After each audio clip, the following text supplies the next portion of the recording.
All right. All right. So everyone, this is Jeffrey Martel. He is actually my husband's boss, I guess you'd say, right? Maybe. Yeah, maybe. Something like Overhead. that. He has been doing things in the sales world since he was 21, so he has a lot of experience and value that I think he can add to us. And so I feel like to be successful, we have to be around successful people. So hopefully this will be awesome. So take it away as you're ready. Sure. So, good afternoon.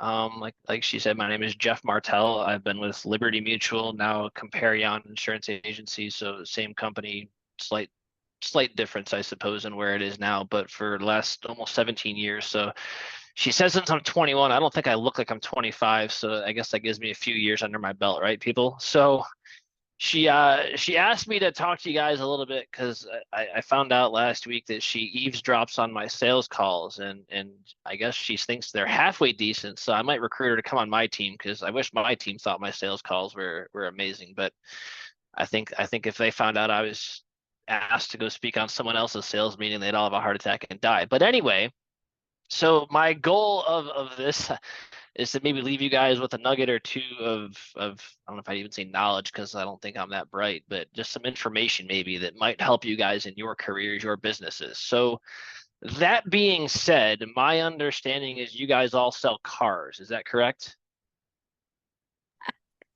Somebody, anybody, nobody? No, no. Now you I'm guys waiting to see. can you can talk. Like I won't bite, I promise. And I'm remote, so I can't bite you anyway.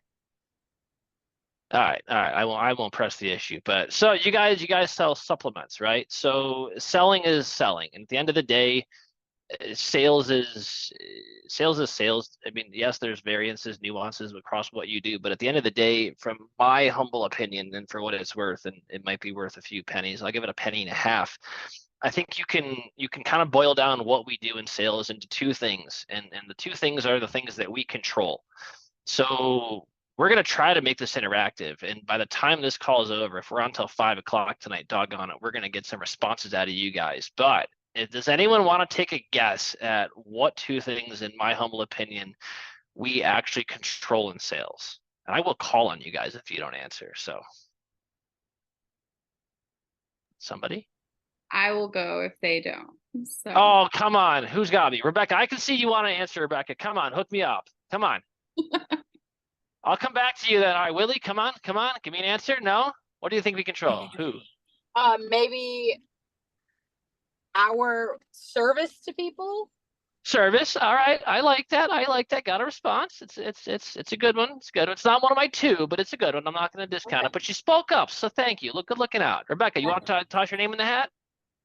Want to throw me a response? Oh, come on. I think you do.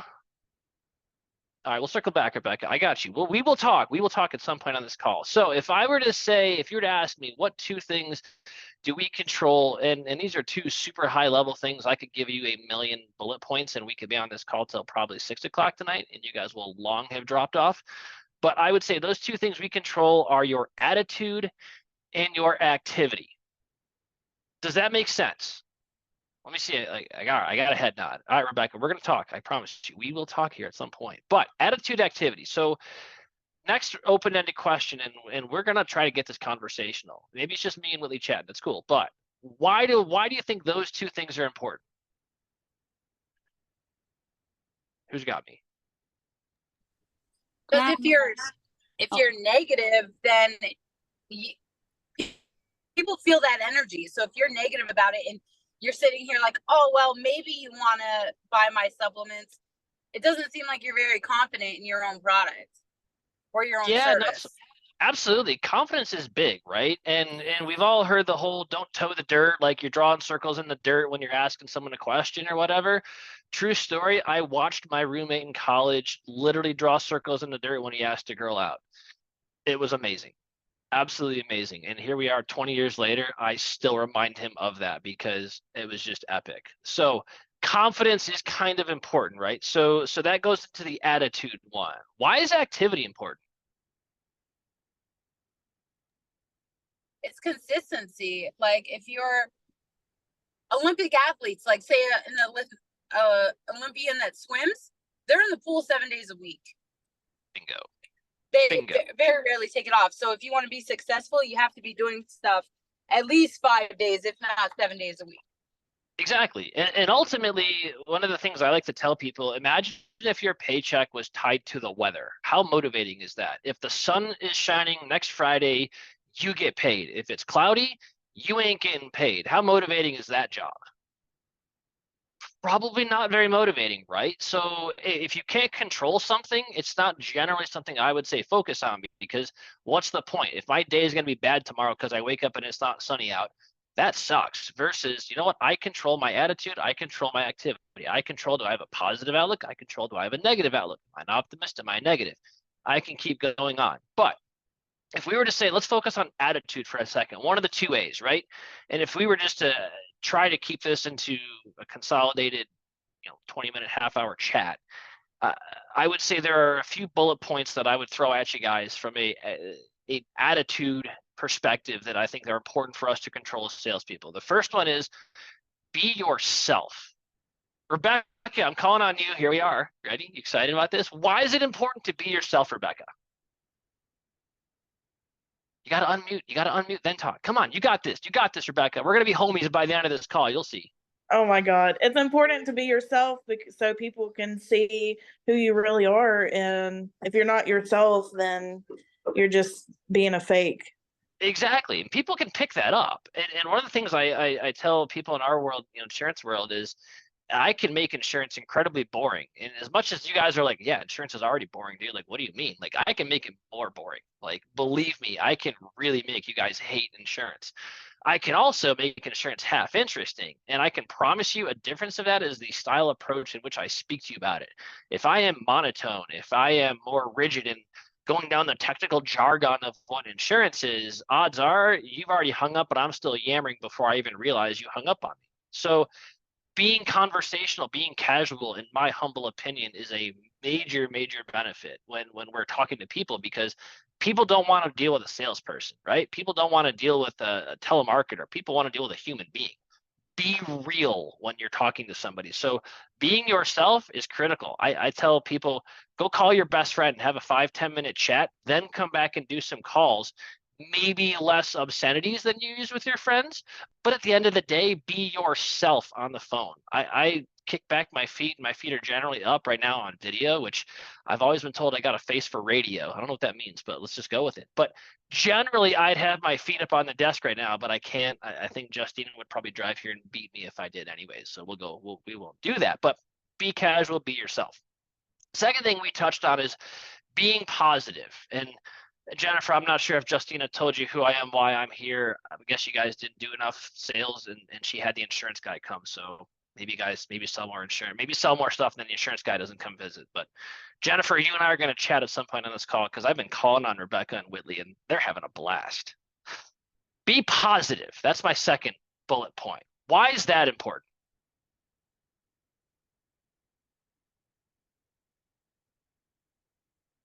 Cue the Jeopardy music.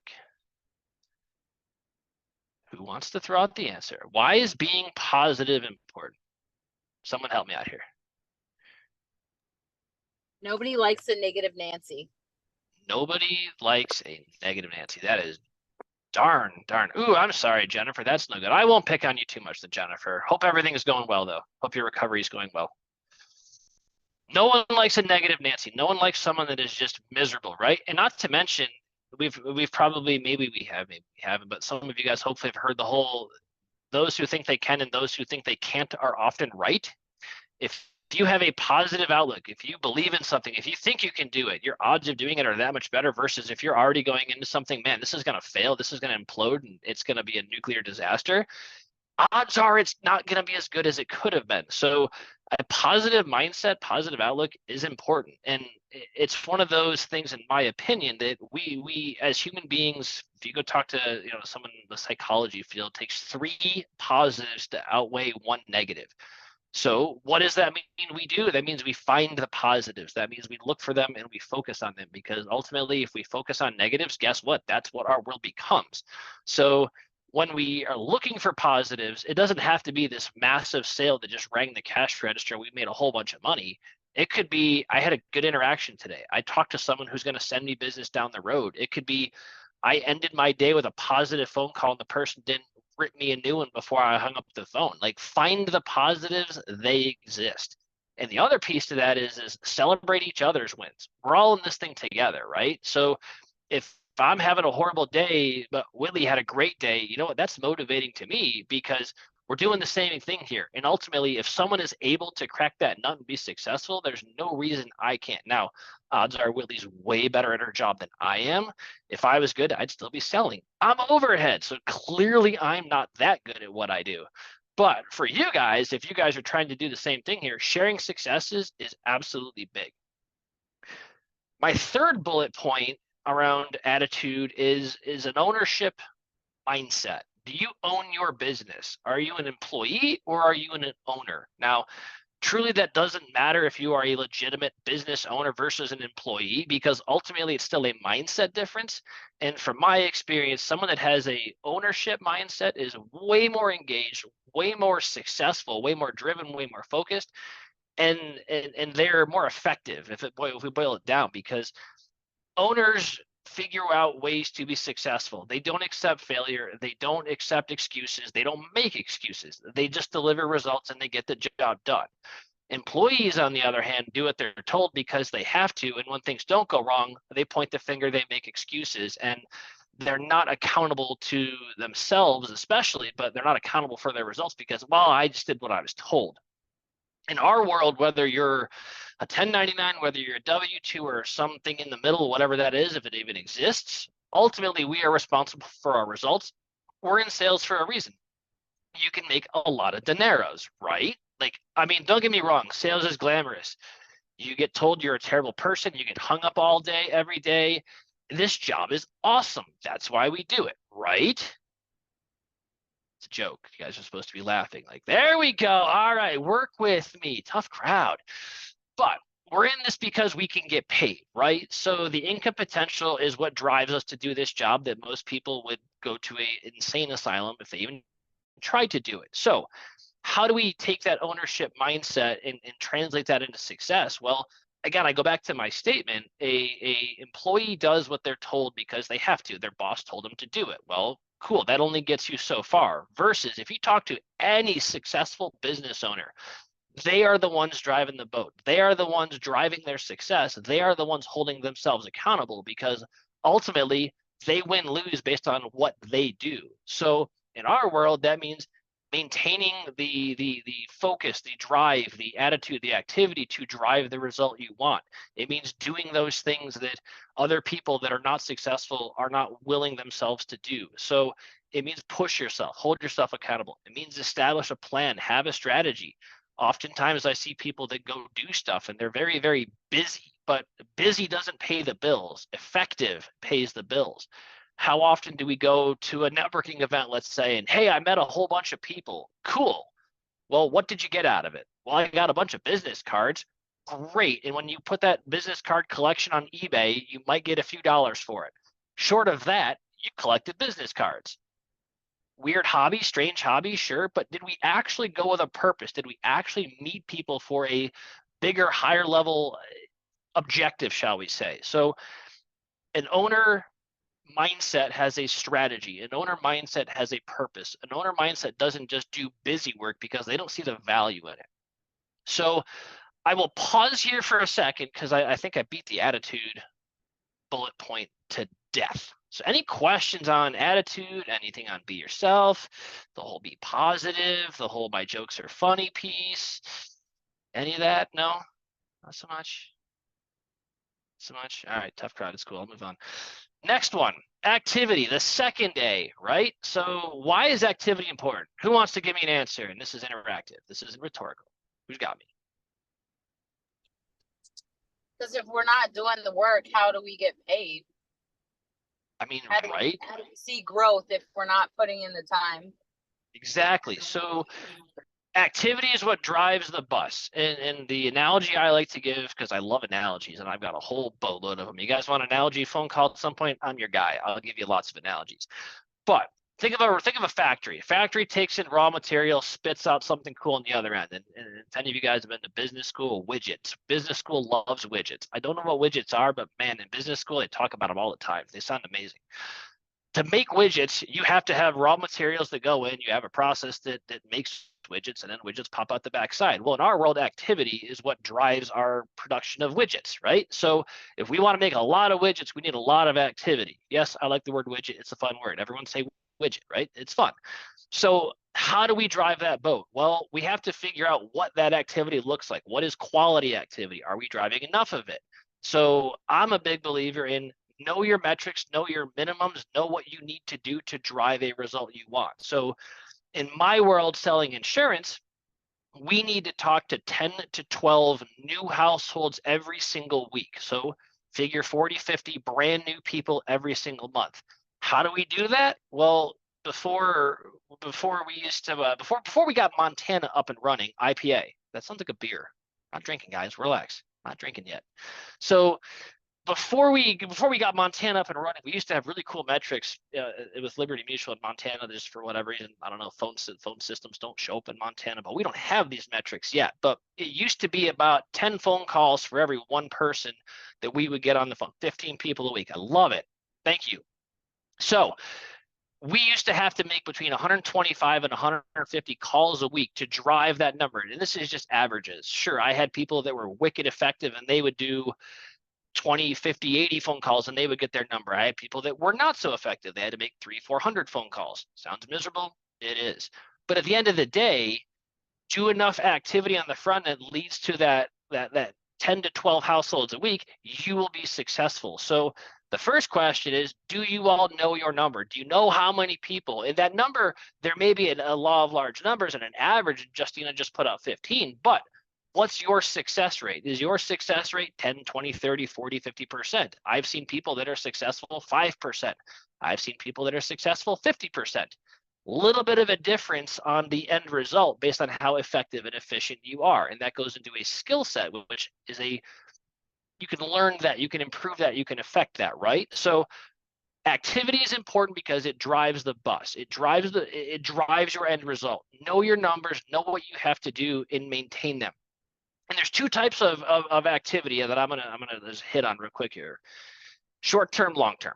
So if we think short term, there's two types of short term I'm going to speak about, right? World of twos here. So short term activity, let's go new activity and let's go follow up activity. New activity, that's fueling your factory. That's getting you the raw materials so you can pop out those amazing widgets. So you have to be finding new people every day, every week. If we go to the 10 to 12 that my team lives in that world, that's 2 people a day. On a good day, find a third, awesome. We're working towards that 12. But if you can find those 2 new people every single day, you will eventually be successful. In ideal world, you move them through the sales process. Well, how often do salespeople get a hold of somebody and, I never talked to Rebecca again? Way too often, right? Rebecca's like, yeah, people ghost me. People suck, let's be honest, right? Like, I'm a sales guy. I've been a sales guy for a while. I hate people. I truly do. I really don't like people, but I'm in a sales position. Makes no sense, does it? I don't make sense. But anyway, if you guys were to take a guess, and if someone's already read the book or seen the meme online, whatever, throw the answer at me. Otherwise, I'm calling on Rebecca. So we'll see if someone bails her out. How many follow-ups does it take on average to get someone to the sales finish line? Who wants to throw a number at me? Rebecca's like, somebody answer, somebody answer, somebody answer. 7 or 8. 7 or 8. Oh, she's 7 close. or 8. She's close. Rebecca, what's the answer? Rebecca, give me the answer. Come on, Rebecca, we're homies. I don't know. She's close to 7 or 8. So if you go either one higher or one lower, you got a good shot. So what are you gonna do? You're gonna go higher or lower? I'm gonna go the price 9. is right. 9, boom, Rebecca wins it. You get her a prize, get her something, Justina. 9 follow-ups is the average. Okay, so how many follow-ups after initial do you think we as salespeople generally make? Who wants to take a guess? Rebecca, you got the right answer the first time. Let's see if you can get it the second time. How many, Rebecca? Give me some answer. What do you got? I don't know. Throw a number at me. Throw a number. It's below 9. I'll tell you that. So you only got a few options. 5, Three. 3. Okay. We as salespeople make an average of 3 follow-up attempts. So we are woefully shy of that average of 9. And the average means average, right? That means there's higher, that means there's lower. So you got those cool customers that, yeah, I want to buy today. Well, that's 1. Great. That means my next one's going to take 20. Awesome. That means you're going to be calling people over and over. And one of the things I tell people is pleasant persistence pays off. I sold for a few years insurance. I was marginally good at it, and I'm not just saying that, I was okay.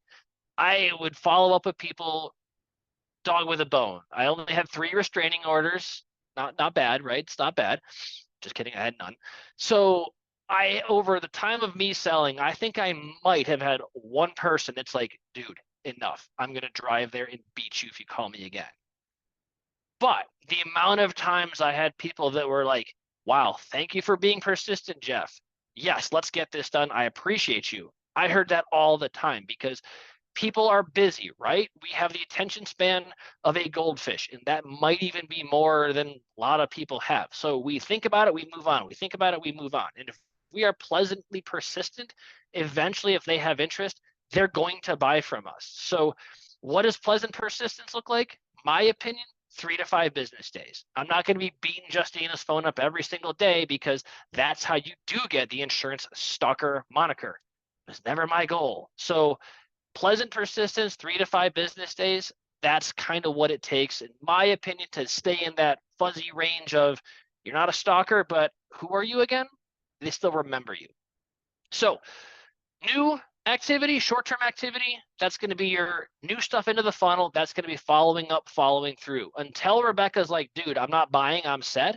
I'm going to keep following up with her. And I'm not going to be aggressive like, Rebecca, you ditched me the other day. What's your problem? Why are you a terrible human being? Now, don't get me wrong. Rebecca might be a terrible human. I don't know. But if I tell her I think she's a terrible person, she's probably not going to buy from me. So I still want to maintain some level of like, hey, Rebecca, we cool? Cool, let's talk about next week. I'll sell you some insurance next week. It's going to be delightful. Find that nice balance. Maybe different for you guys, but again, I think 3 to 5 business days is great. Second type of activity. All right, guys, hardest question of the day. Short term's one of them. What do you think second type of activity is? Who wants to throw a guess at me? Short term or Long term? boom? Well done, well done. That was a trick question, wasn't it? Long-term activity. So what does long-term activity look like? Well, long-term activity is the bane of our existence. Let's call a spade a spade. No one likes long-term activity. And if you do, I got some concerns. Because long-term activity doesn't pay off today. Long-term activity is the stuff that pays off weeks, months, even years from now. Long-term activity, you're hoping you see the fruits of your labor at some point. So it's not as much fun to do. I'd rather go sell something because, homie got paid. Yeah, that's cool. Versus, oh, I went and met this person. I didn't really like them, but I met with them. That was fun.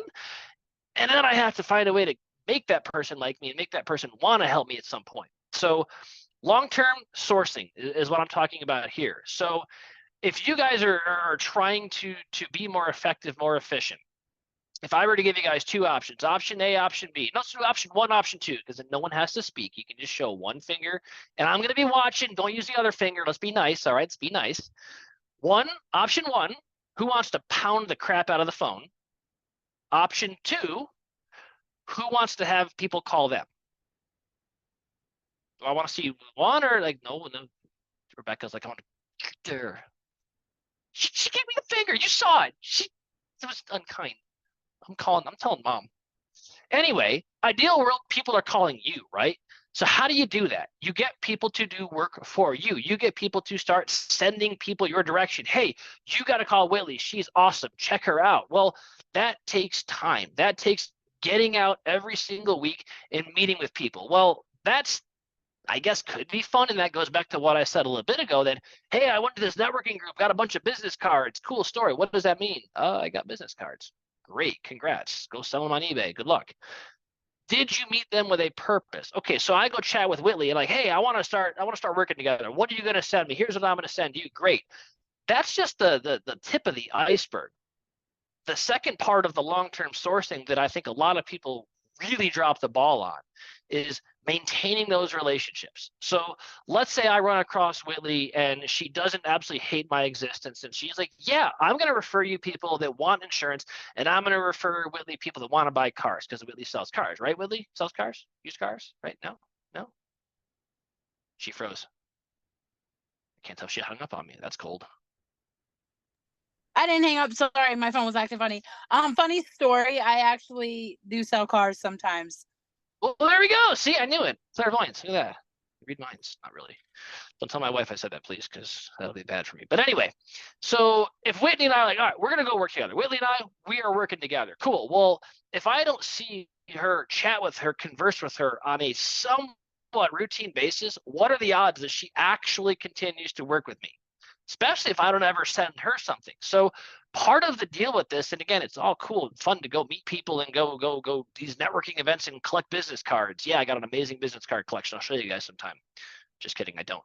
I'm horrible at business cards. Anyway, you have to maintain those relationships. So what I tell people is if you're not touching base with your centers of influence, your referral partners, they're not your centers of influence. They're not your referral partners. They are somebody else's. So part of the process that we need to do on a routine basis as salespeople is touch base with every single person that's sending us business, touch base with everyone that we're hoping to develop a mutually beneficial business relationship for. So if I'm working with Whitley to get her to send me leads for auto insurance, and she's working with me to send her leads for you guys supplements, then we should be talking on a routine basis. She should get to know what I'm doing and find out how I can help her, and she should be helping coach me as a referral partner. Likewise, I should be telling Willie, hey, when you're talking to people, here's how you can mention me. Because I'll be honest, if you guys were to say to me, hey, you want me to refer you supplements, I'm going to go, huh? I don't know, like I got some cinnamon rolls in here. I got some like a bag of peanuts in here. I don't know what you're talking about. Supplements? Like I ate a Tic Tac. Does that count? Like I don't know what I'm doing. So you're going to have to educate me, and good luck in that space. So you have to keep up with your people. You have to maintain, you have to build these relationships. And that takes time. It takes energy, it takes effort. Now, I'm sure you guys are, at least a few of you guys are probably kind of like me, caffeine. Who likes it? Anybody? Somebody? Nobody knows caffeine. All right, Justina. All right, there we go. We got hands up, right? So meeting for coffee isn't all that bad. I've had a lot of coffee meetings, and some not so good, some of them good, whatever. But at the end of the day, I still get caffeine. And it's what, 2:57. You guys can tell I'm running on 1 cup of coffee still from this morning. Me with multiple cups, that is a tragedy. Believe me. So when I first came out to Montana to start building Comparion, I set up shop at a coffee shop all day. And I usually had a coffee with every single person I met with. Some of those days, let's just say I was up for like 3 days straight. It was bad. So my point is, we all like coffee, right? We like those beverages. Go meet people for coffee, maintain those relationships. And at the end of the day, again, if Whitley's a good partner of mine and we're working together and we're sending each other business, I should want to go see Whitley. I should be like, hey, let's go get some coffee next week. When I used to sell insurance back in the day, when I actually provided value to Liberty Mutual, what little I did, I would meet with my referral partners almost every single week, whether it was breakfast, whether it was coffee. I look forward to going to meet those guys because that's what propelled my business. So if we go back again, high level, activity, attitude, right? Activity is important because that is what fuels your ability to make widgets. Attitude, kind of important too. So that's my diatribe. So I'm going to go out on a limb and guess you guys aren't going to ask questions because it's been like, although Whitley, you've been hooking me up there with some answers, like pulling teeth to get you guys to talk. I stuck one in the chat if you oh geez, you're asking me to come on. Technology break. All right, IPA there. Yeah, we're not drinking yet. Sorry. Question: if you've been ignored in several follow-ups, how do you approach? I slash tires. Oh, is that? Oh, sorry. We're on. Just kidding. Yeah. So pleasant persistence, honestly. So if I'm calling Rebecca, and let's just say, let's talk my world, right? Because like I'm a very myopic person. I don't know much about much. Let's talk auto insurance, right? If I'm trying to sell Rebecca auto insurance and I quoted her, proposed the whole 9 yards, and Rebecca hasn't bought, she started shaking her head. She's like, I'm not buying auto insurance from you. I wouldn't either. But if we're talking and I already told her, I'm like, Rebecca, I'm saving you a boatload of money, better coverages. I'm the man. Why wouldn't you want to buy from me? And she's ghosting me. I'm going to pleasantly follow up. And maybe if it's been a few follow through attempts, I might push towards the 6-7 days, business days to follow up, because again, I'm not looking to get that first restraining order. It's not on my bucket list. So pleasant persistence. Now, one thing I always encourage salespeople to do is get a cell phone number. We've all got these stupid things, right? And mine's going nuclear over here. I don't know why, for text messages, but text people. Half of us probably would rather get a text message than a phone call. Texting is the way people have gone consumer behavior to actually engage in these type of dialogues. So use that. So at the end of the day, I would still follow through. And as the weeks turn into months, maybe I would start doing it bi-weekly at some point. And after a few months, maybe once a month. But ideal world, and again, my world's a little bit different than yours. People are required by law to have what I sell. So like, that's why I can do it. Again, I'm not that good at what I do. Trust me. Justina she heard a couple good sales meetings. She's like, oh, this guy might be half effective. Yeah. But in our world, I will continue to follow through long term. In you guys' world, if someone expresses interest in it, I would not let that go until they tell you, you know what, I appreciate it, but I'm good. Because ultimately, people from my experience, they're not really bashful. If Justina calls me and she wants to sell me a prepaid mobile plan, let's just say, like, I got a cell phone, I'm set. I'm going to tell her, Justina, thanks for your time. I appreciate you, but no, don't call me. I'm not going to lead her on. And most people aren't going to do that to you and just, oh yeah, Justina, I'm interested, call me. And I have zero desire, because eventually I get tired of seeing her number populate. And guys, just so you know, you wanted to see me again, I already blocked her cell phone number. Don't worry, she can't call me anymore. So you'll never have to see me again. But follow up, follow through, find different ways. Email works, text works, but pleasant persistence, as long as you're not beating their door off the hinges and threatening slashing of tires, people are generally okay with that. Hopefully that answers your question. Any other questions? And yes, Jessica, Jennifer, spot on. I like that. They're like, no, we've heard enough out of you. We want no more. Like, please make it stop. Justina, you're going to see like a 50% increase in results, because they're like, just don't bring the insurance guy Right. back. I know. They're going to be like, please don't. No, I do have one question. So I heard you talk the other day on one of your calls. See, I told you, she listens to my calls, guys. I do. I'm a secret successful person stalker. But so you talked about not just saying like, oh, hey, you should try our car insurance per se, right? But about actually explaining why you're the person they want to work with, right? Like, why are you better than all the other insurance people, or why is your customer service going to be better? And so could you try to explain a little bit about the importance of like taking that time, not to just say like, oh, hey, we have these great vitamins, right? But about actually like building that relationship and sitting down, and kind of how I love how you gave the example of the laminated policy. Like, here is what I use for me. Don't you want someone taking care of you as good as, as they take care of themselves? So hashtag stalker. So yes, being genuine, being real, I think is very important. And the story she's alluding to here. So as a marginally effective sales rep, because again, I firmly believe those that do can, those that can't manage. Sorry, Justina, just roll with me. So what I used to do is insurance is a weird space. Everyone has it. Hopefully you guys have auto insurance. If not, talk to Brad. But people have it, but they don't understand it, right? We just buy it and we think we've been trained as consumers, get the cheapest insurance as humanly possible. And I'm a consumer too. I don't want to spend any more on insurance. Like, believe it or not, I do not have insurance-based tattoos. I've actually been asked that question. Kind of weird. But when I would go talk to people, how do you convey how genuine you can be? How do you explain that I care about insuring you properly, Whitley, right? And in your space, how do I convey that I'm not just trying to hook you up with the best flavored Flintstone vitamins on the market because they rock, right? Okay, so what I used to do is I would explain side by side, here's your policy, here's the recommendations, and I'd bust out my personal policies and go, here's my personal policy. So what I'm recommending for you is identical to that which I cover myself, my family. So how does that translate for you guys? Bust out your own box of Flintstone vitamins and go, see, I take these bad boys every day myself. Personally, I like the gummy ones. They taste better, right? So in you guys' space coming across genuine, talk about it. If you guys are personally using the products of which you're selling, I would share that with people. Share your personal story on this product did that for me. I used to have migraines, and yeah, I love my doctor, but hard no on taking a horse pill every day. I started doing this, and here's what happened. Now, people can tell when you're trying to sell them snake oil, right? And you can tell that used sleazy salesperson is just, what do I got to do to get you into it, right? Like, I'd rather get a root canal, and I am terrified of the dentist. I'd rather do that than talk to that person. So if you come across as genuine, I think people understand that. So personal stories and talk about actual experiences that people you have helped have had. In my world, all right, you didn't have the right insurance, or this person didn't have it. Now they have it, and here's what happened, and now they're protected. So doing stuff like that can absolutely increase the credibility level, shall you say. And that's coming from someone that, again, I started selling when, again, if I lose the facial hair, I look like I'm 12. I mean, I haven't shaved it since literally I started selling insurance. So maybe I look like I'm 20 by now, but it wasn't pretty back then, guys, believe me.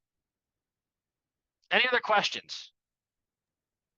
I do. I don't know if you can relate with insurance, but what if you have a customer that's like, oh, I want to share with people because today I feel good.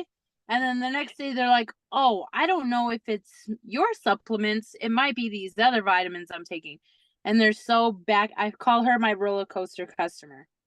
We have those too. We have those So too. up and down. Yeah, sure. And so, you know, the we don't really, I mean, people don't like, hey, your auto insurance is awesome today, theirs is awesome tomorrow. People don't really do that. So I can't quite compare to that. But what I would say is the price shoppers, the people that are saying, oh, well, this, and they're not trying to focus on the value of what I can bring to the table. You don't know, I suppose. And I'm flying by the seat of my pants to work with me here, Willie. In that space, you know, let's just go scientific, right? If you're trying to do a scientific experiment and you're not trying to blow up the science lab or release a toxic gas where your school has to be evacuated for a few hours because you dumped the wrong chemical in the wrong sink, and not that I know about that at all. But anyway, you don't change a whole bunch of variables, right? Like you change one variable. So if you're sitting here going, all right, I am signing up for 37 flavors of vitamins and supplements and all this, maybe start easy. Like, yeah, I want to hook you up with everything. That's cool. But if you're trying all these and you're thinking you have a positive, maybe try this one out of the repertoire tomorrow, see how that makes you feel. And then add this one, because if all of a sudden I go from nothing to, I've got my grandmother's like Monday, Tuesday, Wednesday thing. And like at one point, my grandmother's Monday, Tuesday, I think turned into like a bucket for Monday, a bucket for Tuesday. And I swear, Gam just dumped that thing in the blender and swallowed it, which disturbing, true story. Exactly, right? You don't know what's going on here. So there's too many chefs in the kitchen, right? Like that's what I would suggest in that space. And again, I am way speaking out of turn. Justine is going to drive to Bozeman and smack me. So thanks for that, Whitney, really. But that's what I would suggest is eliminate and try to find a way to isolate.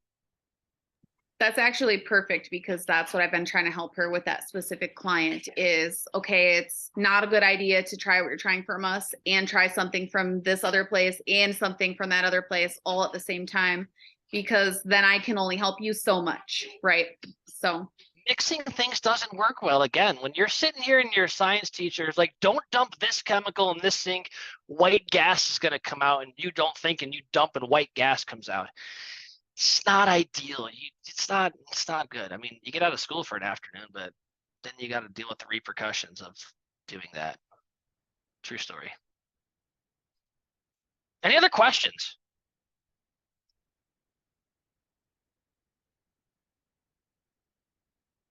come on, Rebecca, you got to have one at least.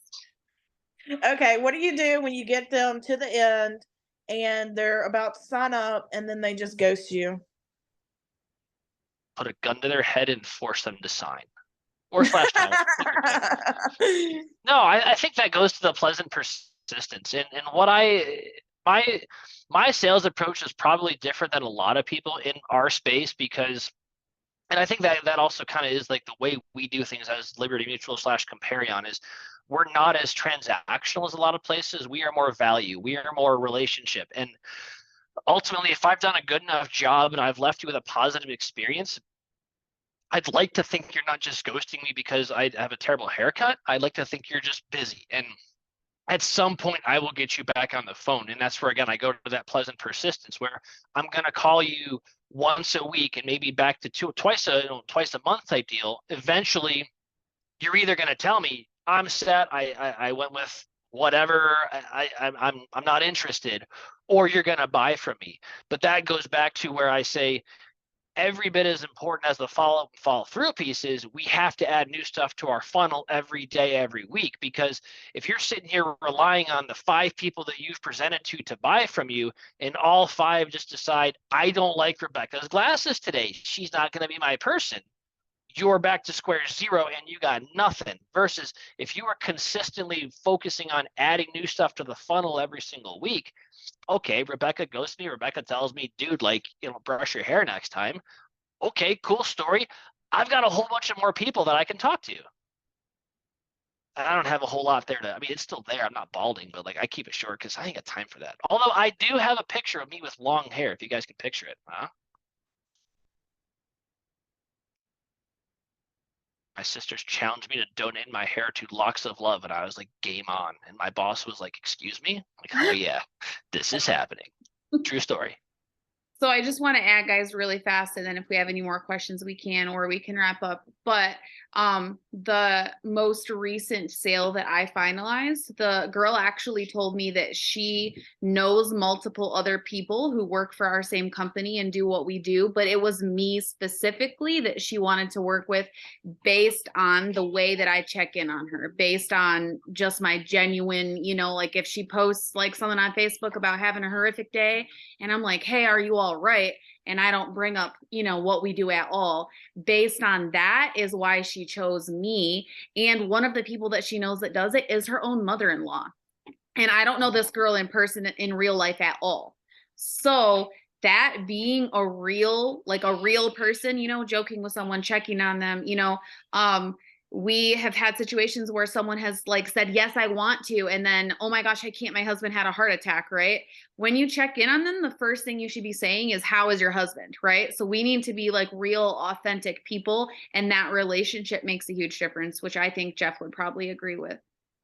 110,000%. One thing I used to do as a sales rep is I would take really good notes whenever I talk to somebody. So if I'm talking to Jennifer and she says, hey, I'm headed out the door to my kid's soccer game, first thing out of my mouth next time I talk to Jennifer is, hey, how'd your kid's soccer game last week?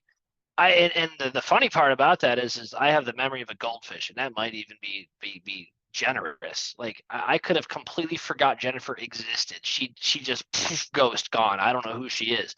But when she popped back up into my calendar, I'd read those notes before I would call her, and I would remember her. And Jennifer would be like, wow, Geoff remembered me, which is nothing remotely true. But my notes were the reason she thought that. So it's all about deception, trickery, right? I mean, I'm a guy, right? I'm married. Like, don't tell my wife that. But you get my point, though. Taking good notes, asking those questions is absolutely huge, because I can guarantee you the vast majority of our competition, they're not doing that. They're there to get a sale and move on with their life. All right. Does anybody else have anything else, or do you guys feel like this was awesome?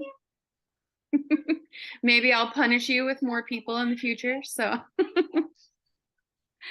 all right. Well, thank you so much for your time, Geoff. I super appreciate it. I'll probably keep Thank you, Geoff. your calls. Absolutely. Glad to help out, you. guys. Absolutely. Hey, see, we got interactive at the end. Look at that. And you guys are all like, I'm not speaking. So cool. No, thanks for you guys' time. I appreciate it. And thanks for playing ball. Awesome. Thank you so much. Have a great rest of your night, guys. See you guys. Bye.